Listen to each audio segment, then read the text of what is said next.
Assalamu alaikum and welcome to my channel English Literature with Urdu Translation. Today my topic is History of English Literature.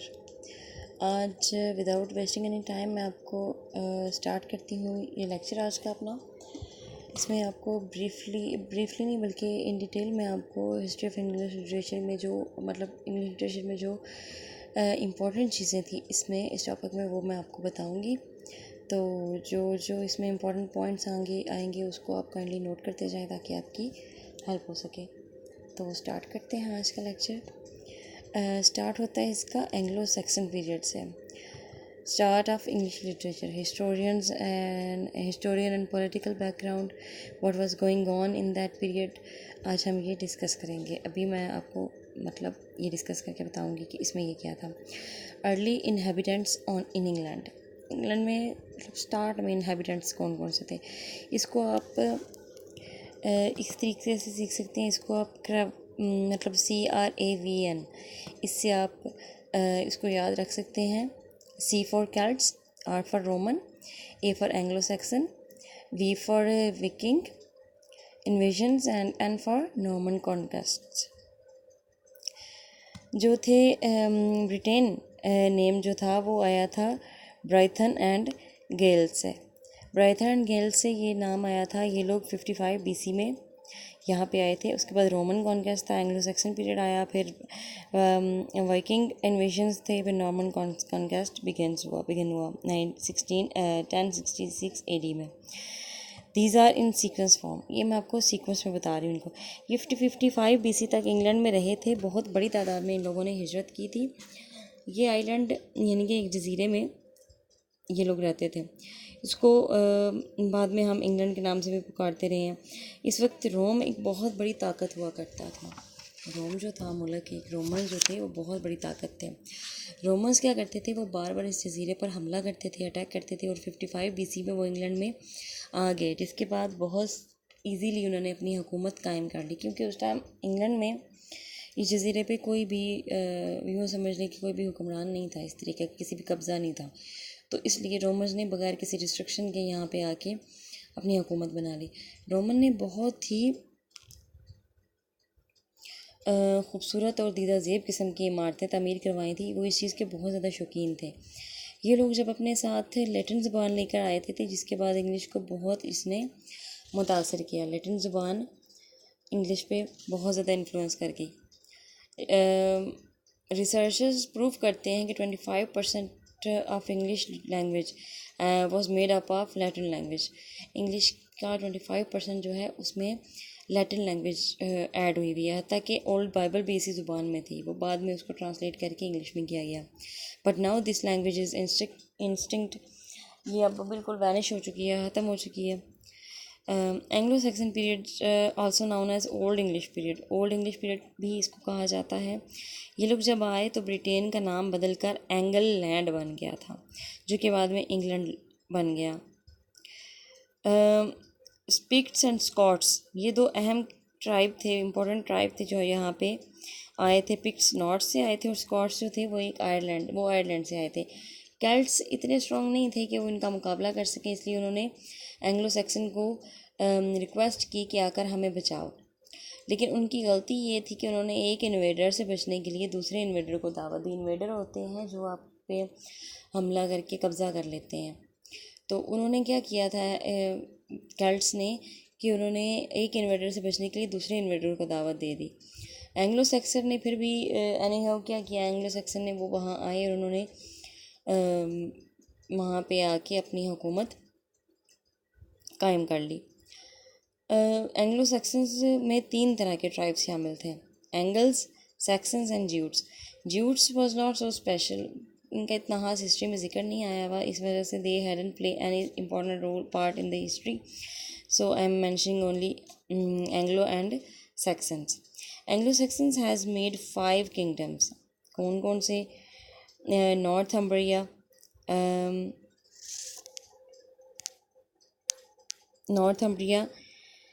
मर्शिया, East Anglia, Wessex, cantt.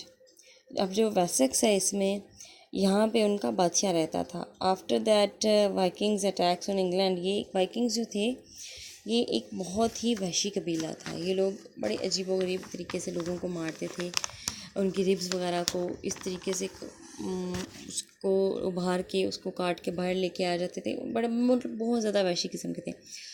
उनका and हुआ था 1066 में। After that Normans came. Literature में Anglo section में written literature ज़्यादा आया। Written literature जो था वो ज़्यादा पॉपुलर नहीं था। लोग औरल पे ज़्यादा फोकस करते थे, जैसे टेल्स वगैरह होगी, इस तरीके की कहानियाँ, कहावतें, दास्तानें। बहुत कम लिटरेचर ऐसा था जिसको रिटन फॉर्म में लिखा गया। तो उसको भी 3 हिस्सों में डिवाइड किया जा सकता है। उसमें इसकी religion, war and the trials of daily life. इसमें बेओवुल्फी बहुत इंपॉर्टेंट। हिस्टोरियन ने तहकीक से साबित किया है कि जो टेक्स्ट मिला उसका कोई भी नाम नहीं था, लेकिन इस टेल का हीरो जो था वो बेओवुल्फ था, तो इसका नाम भी इस टेक्स्ट का बेओवुल्फ रख दिया गया। ऑथर भी अननोन था इसका। It can be said that when Anglo-Saxons started accepting Christianity, then they started writing poetry, because we can find biblical and religious element is in that literature. के हिस्टोरियंस कहते हैं कि उस टाइम लोगों ने क्या किया था, जब क्रिश्चियनिटी मतलब क्रिश्चियन जो रिलीजन था इसको अडॉप्ट करना स्टार्ट किया था लोगों ने, तो उसके बाद उन्होंने रिलीजियस किस्म की पोइट्री स्टार्ट कर दी थी लिखनी। तो इस जो उस टाइम का लिटरेचर है उसमें हमें बहुत ज़्यादा रिलीजियस एलिमेंट्स और बिब्लिकल एलिमेंट्स मिलते हैं। Next important poem is Deor. Deor जो थी, it is 42 lines short poem. It is about Germanic times poet. उसके बाद है the dream of rood. Its writer is also anonymous. उसका भी राइटर नहीं पता कि वो कौन था। फिर एक और बुक थी the Exeter book, 10th century में। It is book of short poems. फिर आ जाता है the wanderer, the seafarer, the wife's lament, the husband's message, the dune, 95 riddles. ये 10th सेंचुरी में ये इंपॉर्टेंट लिटरेचर था उसका।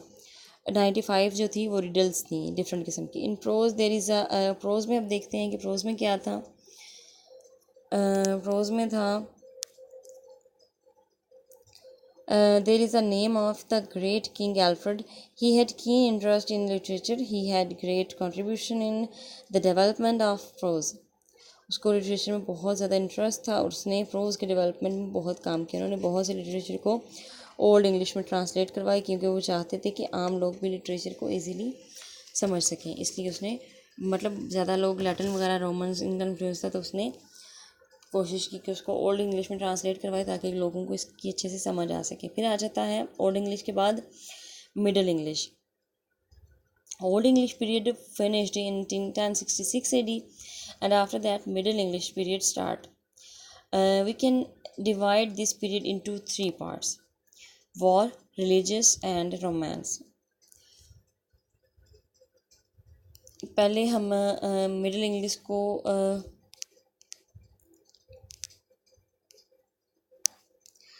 मिडिल इंग्लिश को 3 हिस्सों में हम तकसीम करते हैं कि वो एक before Chaucer, age of Chaucer और after Chaucer. In this period English language emerged as a language, but until now English had not get that position. English एक ज़ुबान के तौर पे तो उभरी, लेकिन इसको वो पोजीशन अभी तक वहाँ पे उस ज़माने में नहीं मिली थी सोसाइटी में जो एक ज़ुबान को मिलनी चाहिए। In Middle English period, English was better than the Old English language. It was more developed. It was known as Middle English language. Middle English period में इंग्लिश थोड़ी सी डेवलप हो गई और इसको इंग्लिश लैंग्वेज के तौर पर जाना जाना शुरू हो गया। उसके बाद मिडिल इंग्लिश लिटरेचर को 3 हिस्सों में डिवाइड करते हैं कि वॉर, रिलीजियस और romance. People use to came England to learn literature. लोग सीखने के लिए इंग्लैंड में आते थे लिटरेचर सीखने के लिए। उसी टाइम 2 इम्पोर्टेंट यूनिवर्सिटीज़ वहाँ पे बनी थी, 1209 में और 1167 में। 1209 में कैम्ब्रिज यूनिवर्सिटी और 1167 में ऑक्सफोर्ड यूनिवर्सिटी बनी थी। फिर 12th सेंचुरी में क्या हुआ था, Ormulum by Orm, the owl and the nightingale. ये रिलीजियस बुक थी एक, और the owl and the nightingale जी थी, ये थी एक डिबेटिक पोइट्री थी। इसमें जो ऑर्मलम बाय ऑर्म था, ये बाइबल को इजी करके ट्रांसलेट इसमें किया गया था। उसके अलावा ये पोइट्रिक मीटर इसमें फ़र्स्ट टाइम यूज़ किया गया था। ये रिलीजियस किस्म की बुक थी। फिर आ जाता है हमारे पास 13th सेंचुरी। 13th सेंचुरी में क्या था, लेमन्स ब्रूट हिस्टोरियोग्राफी ये है। इसको पढ़कर ओल्ड इंग्लिश कल्चर के बारे में पता चलता है कि वो कैसा था। फिर रोमांस आ जाता है, the romance de la rose, the romance of the rose, ये 13th सेंचुरी में आई। Romance was a new category in that time.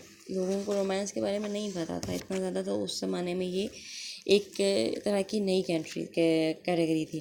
फिर 14th सेंचुरी एलिटरेटिव रिवाइवल, 1350 से 1500 तक। एलिटरेटिव वर्ड्स जो थी यूज़ होती थी, इसलिए इसका नाम एलिटरेटिव रिवाइवल रखा गया। एज ऑफ चौसर आगे स्टार्ट हो जाती है। फिर इसमें ही is known as father of English literature. उससे पहले आपको बता दूं कि मिडिल इंग्लिश में before Chaucer, age of Chaucer और आफ्टर चौसर ये पीरियड थे। फिर फ्रेंच पीरियड, इटालियन पीरियड और इंग्लिश पीरियड जब आया था, मतलब पहले फ्रेंच पीरियड था, फिर इटालियन पीरियड आया, उसके बाद इंग्लिश पीरियड आया और एज ऑफ चौसर स्टार्ट हुई। इटालियन पीरियड में क्या हुआ, चौसर was influenced by Boccaccio, पेट्रार्च and दांते। चौसर की राइटिंग्स में आपको इजीली पता चल सकता है कि वो बहुत ज़्यादा इन्फ्लुएंस हुआ हुआ बोकाशियो से, पेट्रार्च से, दांते से, the house of fame, the parliament of fowls और ट्रायल्स एंड क्रीसेड्स। फिर उसके बाद कैंटरबरी टेल जो था वो उसका बहुत ही एक इम्पॉर्टेंट राइटिंग है चौसर की। Chaucer was influenced by Boccaccio, Petrarch, Dante, as I have told you. फिर इस पीरियड में सिर्फ चौसर ही फेमस नहीं था, बल्कि और भी राइटर्स मौजूद थे, जिनमें एक थे जॉन गोवर्ड, 1322 से 1408 तक। Frequent and severe criticism of clergy. His technique was totally opposite to Chaucer. He openly criticized the clergy of church. He was too bold and harsh. उस ज़माने में चर्च को बहुत ज़्यादा अहमियत हासिल थी, लेकिन क्या किया था जॉन गोवर ने, इन्होंने ओपनली चर्च को और क्लर्जी को क्रिटिसाइज़ किया था, क्योंकि करप्शन थी बहुत ज़्यादा उस ज़माने में चर्च में। फिर विक्लिफ्स Bible,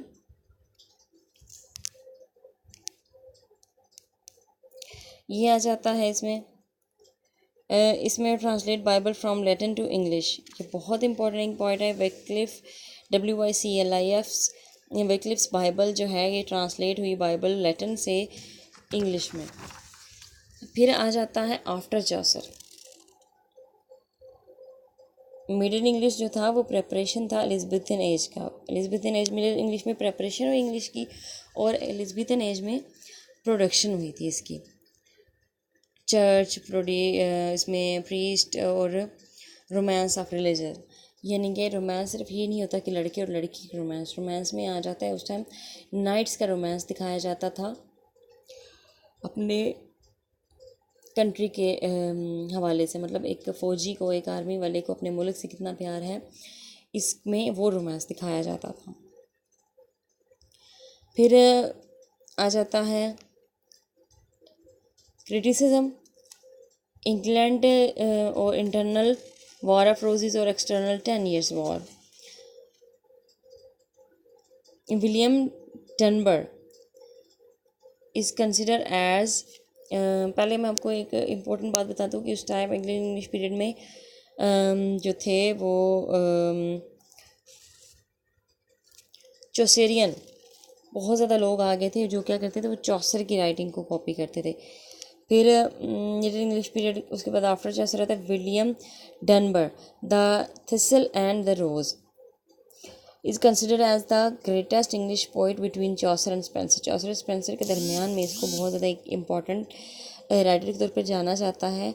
the thistle and the rose, ruling class को खुश करने के लिए ये नज़म लिखी गई थी, यानी कि जैसे उर्दू अदब में मिर्ज़ा गालिब के दौर में और भी शायर लोग थे, ये लोग ये दरबार में बादशाहों को खुश करने के लिए भी पोइट्री लिखते थे। इसी तरीके से विलियम डनबर था, इसने भी रूलिंग क्लास को खुश करने के लिए पोइट्री लिखी थी। फिर प्रोज आ जाता है।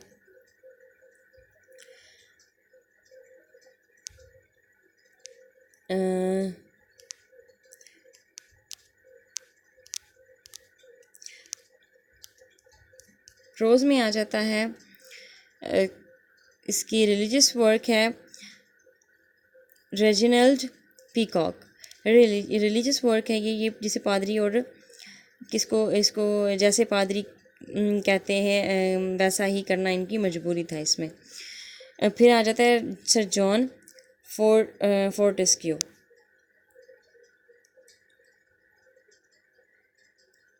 The difference between as absolute monarchy and a limited monarchy. लोग इंग्लैंड की सियासत से नाखुश थे, इनको फ्रीडम चाहिए था। तो विलियम कैक्सटन ने brought printing press to England. William Caxton जो था उसने प्रिंटिंग प्रेस जो थी उसको इंग्लैंड में लेके आया। इसका उसको क्रेडिट देना चाहिए कि वो प्रिंटिंग प्रेस को इंग्लैंड में लेके आए। फिर फर्दर मोर क्या है, सर थॉमस मोर, इसने यूटोपिया लिखा। प्लेटो ने रिपब्लिक लिखी। रॉजर एस्टैम ने स्कूल ऑफ शूटिंग लिखा। In the last of middle English. फिर जॉन स्केलेटन फर्स्ट पोइट था लिटरेचर का। John skeleton first poet laureate, पैसे लेकर तारीफ़ करना, यानी कि तारीफ़ी किस्म का काम लिखता था। इन पर कोई ख़ास किस्म की डिस्कशन नहीं की गई। फिर फीमेल राइटर्स में मैरी दी फ्रांस है, इसने लेस लिखा, औरतों को रास्ता दिखाने के लिए, संवारने के लिए, ज़िंदगी को बेहतर बनाने के लिए। हालांकि एलिज़ाबेथन एज थी, इसमें एलिज़ाबेथन दौर में क्या था कि जो क्वीन एलिज़ाबेथ थी उसका दौर था, वो बहुत ज़्यादा उसका इन्फ्लुएंस था लोगों पे, लेकिन फिर भी लोग जो थे वो औरतों को इतना ज़्यादा मकाम नहीं था सोसाइटी में हासिल। तो इसमें मैरी दी फ्रांस ने औरतों के हवाले से लिखा, उनको रास्ता ज़िंदगी के दिखाने के लिए, ज़िंदगी के रास्ते दिखाने के लिए उन्होंने ये चीज़ की। फिर क्रिस्टीन दी पिजन, फ्रेंच राइटर्स थे, मेल लिखारियों की लिखाई पर क्रिटिसाइज़ किया था। जो मेल लिखने वाले थे उनकी राइटिंग्स पे उसने क्रिटिसाइज़ किया। फिर आ जाती है हमारे पास एलिज़ाबेथन एज। इसको शेक्सपियरियन एज और गोल्डन एज भी कहा जाता है। Age of Marlowe, age of Shakespeare, a lot of development in the society, development of England, start of Renaissance, ये सारा कुछ इसमें स्टार्ट हुआ था। This age is also known as Golden Age or Shakespearean Age. It lasts till 16 years. 67 years तक ये as रही थी। इसको ये 1558 से 1625 तक रही। ऑल्दो के जो क्वीन एलिज़ाबेथ थी वो 1558 से 1603 तक उसका दौर रहा था, लेकिन ये एज जो थी ये 1625 तक रही। Elizabethan age can be divided into 3 parts. इसको 3 पार्ट्स में, जो 67 ईयर्स हैं उनको 3 पार्ट्स में हम डिवाइड कर सकते हैं। 25 फर्स्ट मतलब 21 साल, उसके बाद अगले 24 साल, फिर 22 साल। 64 के बाद कोई भी फ्रूटफुल किस्म का काम सामने नहीं आया था, सब इसको कॉपी करते थे। Nothing special was produced. Next 24 years में क्या हुआ was very much important, than that is called golden part. In last 22 years, क्योंकि इसमें गोल्डन पार्ट इसलिए कहा जाता है कि इसमें थिएटर के डेवलपमेंट पर बहुत, लिटरेचर के डेवलपमेंट पे बहुत ज़्यादा काम हुआ था। In last 22 years, Queen Elizabeth has already died and the age of King James has started. King James का जो एज है वो स्टार्ट हो चुकी थी। पॉलिटिकल स्टेबिलिटी आ गई थी, इकोनॉमी जो है थी वो उसमें ग्रोथ आ गई थी। सेकुलरिज्म आ गया था, सेकुलरिज्म पे बहुत ज़्यादा जोर दिया गया था। किंग जेम्स जो था उसने शख्सी आज़ादी पे ज़्यादा जोर दिया था। 2 groups for famous, Catholic and Protestant. 2 किस्म के जो ग्रुप्स थे वो उस टाइम फेमस थे। कैथोलिक जो थे वो चर्च से रिलेटेड थे, वो पादरी की, पोप की, प्रीस्ट की बातें मानते थे। और दूसरा था कैथोलिक।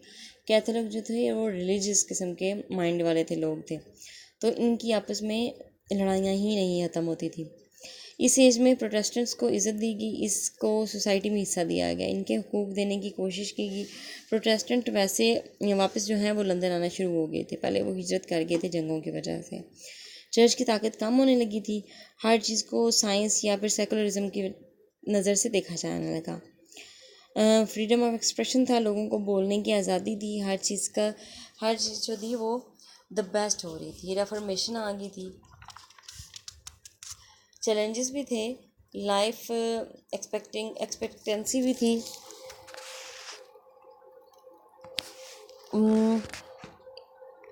लाइफ एक्सपेक्टेंसी थी, ये उम्मीद होती थी कि मसलन हम जो क्या लाइफ एक्सपेक्टेंसी क्या होती है कि हम 60-70 साल ज़िंदा रहने वाले हैं, लेकिन उनकी एज 40 साल तक ही होती थी, क्योंकि हेल्थ कंडीशन उनकी ऐसी थी, वो बहुत पुअर थी। बच्चे पैदा होने से पहले ही या बाद में मर जाते थे। औरतें बच्चे पैदा करने के दौरान ही उनकी अमवात वाक़या हो जाती थी, पेट्रार्ची थी। उसके बाद औरतों को बहुत कम दर्जा मिलता था, औरतों को पढ़ने या काम करने की आज़ादी नहीं थी। माइग्रेशन, लोग लंदन में जो है वो माइग्रेशन करके आना शुरू हो गए और हिजरत की वो करके आते थे इसलिए कि वो लंदन में पढ़ना चाहते थे।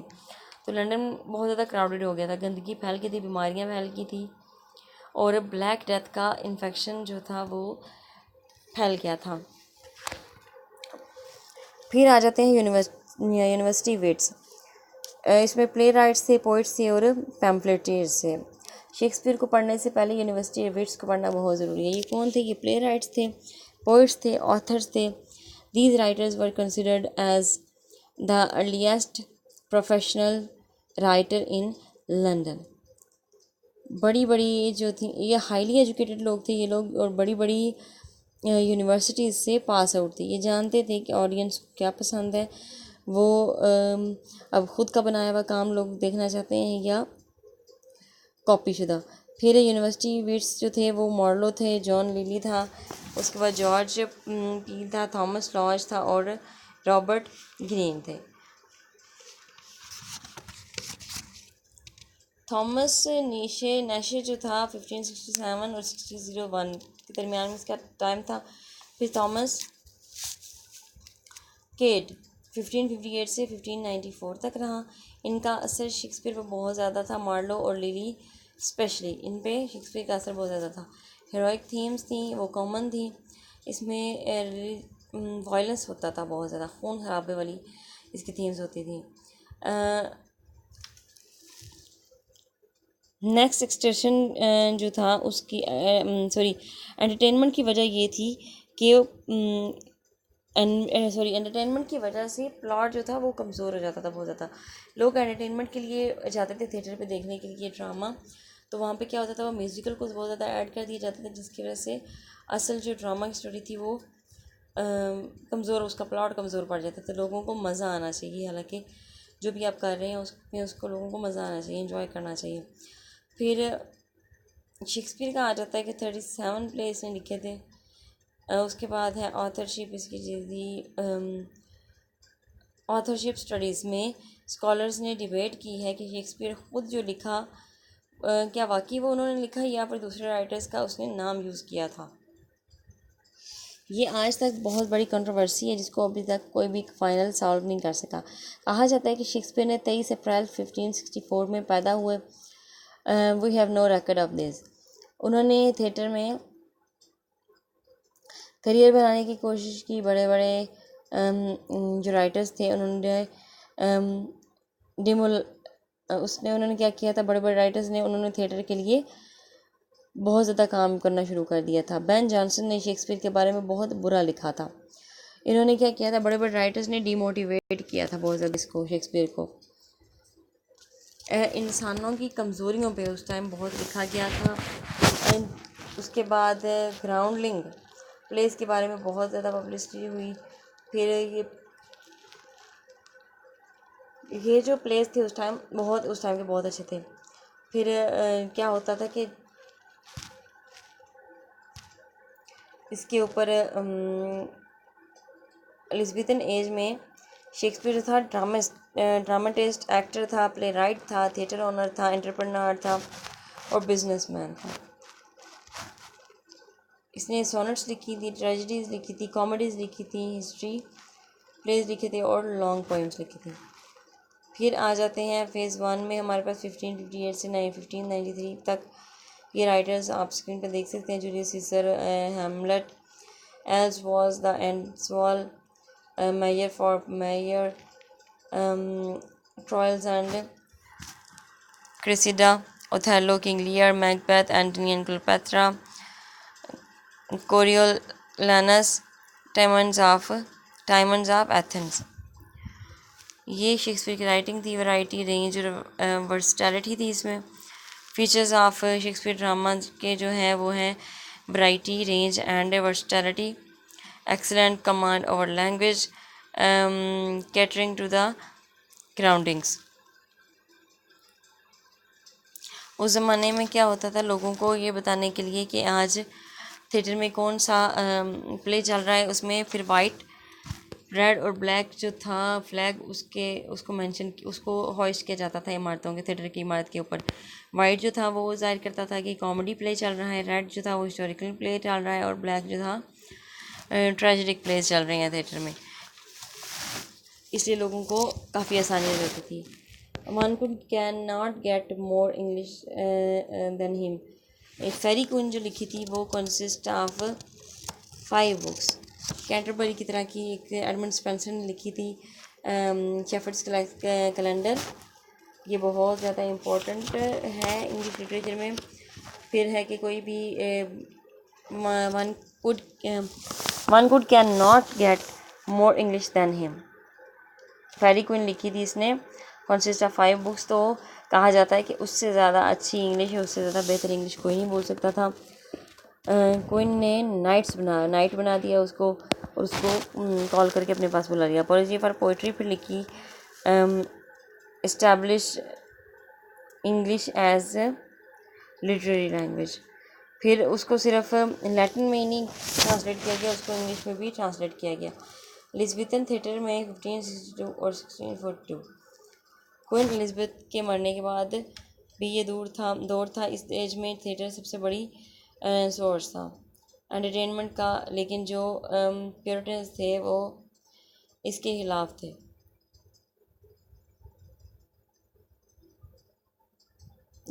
इसके खिलाफ थे। लंदन की जो गवर्नमेंट थी वो भी उसको भी इस पर एतराज़ था, लेकिन सिर्फ जो क्वीन थी उसको शौक था, वो सबसे बड़ी थिएटर की हामी थी।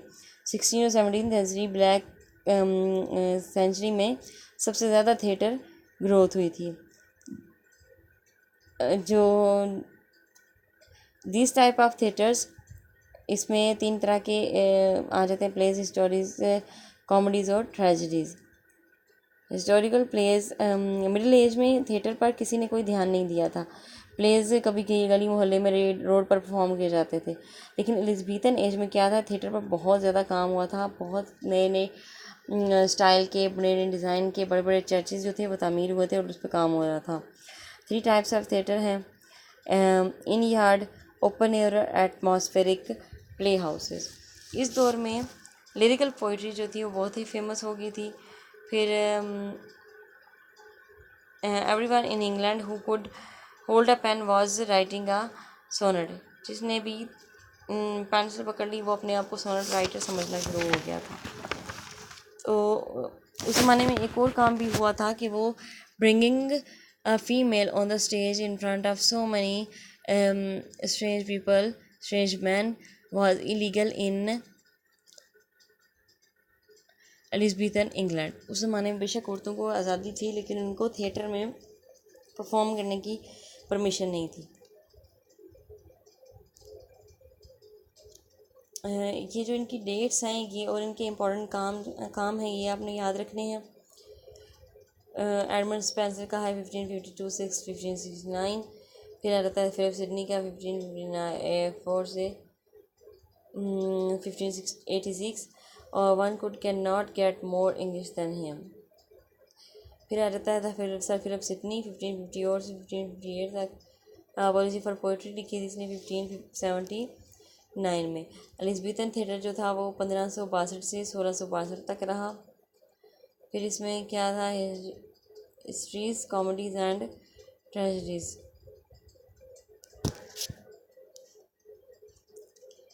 फिर उसके बाद inn yard, open air and fast play house, 3 तरह के थिएटर होते थे। Everyone in England who could hold a pen was writing a sonnet. हर किसी जिसके हाथ में पेन या पेंसिल आ जाती थी वो अपने आप को सोनेट राइटर समझना शुरू हो जाता था। तो ये था हमारा history of English literature. Next में मैं आपको जैकोबियन एज के बारे में बताऊंगी और मज़ीद फिर आगे से चौसर के काम और उस ज़माने के मज़ीद जो लिटरेरी काम हुआ था उस पर मैं आपको लेक्चर दूंगी। होपफुली इतना जो है वो आपको समझ आ गया होगा। तो अगर आपको समझ आ गया है kindly share subscribe my channel. Subscribe करेंगे तो आपको नेक्स्ट वीडियो की ऑटोमेटिकली अपडेट मिल जाया करेगी कि मेरी वीडियो इस चैनल की अपलोड हुई है। Thank you so much.